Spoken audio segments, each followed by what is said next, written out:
the standard over the last 5-10 years has just increased to unbelievable levels of fitness and fielding and athleticism, and it makes a good product for television, because it is a good product. We've had some very good games, some very close games. You go back to the World Cup semi-finals at the Oval where Australia played England, and Claire Taylor played that monumental innings. You know, that was one of the great Women's World Cup games of all time. So the standard and the actual, you know, the viewing, the enjoyment has increased beyond comparison.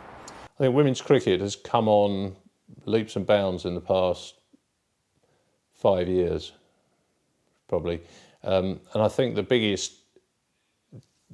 reason for that has been the television exposure that it's had, and the positive effect that's had on those who report on cricket in media in all its forms.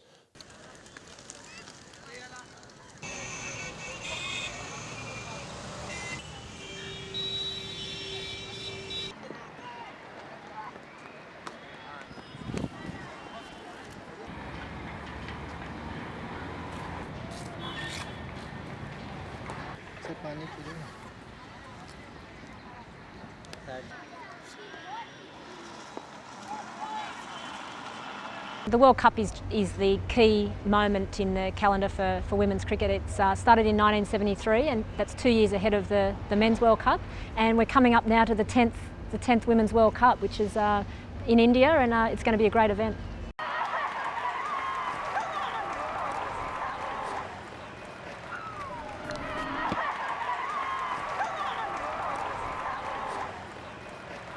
I think yes, as when we start off as cricketers and when we reach a stage where you're matured enough to know what is the importance of World Cup in any cricketer's life, and when you represent a World Cup, when you get into a World Cup, you always have the pressure and you always dream of like running around that the victory, because normally we see the '83 World Cup, now we see the men's team won the World Cup. So I think the kind of things which is shown on TV, you definitely would want to see yourself there running around the ground with the Indian flag, you know, on your back, and then lifting the World Cup is something I've been dreaming about, and I hope that dream becomes a reality in 2013.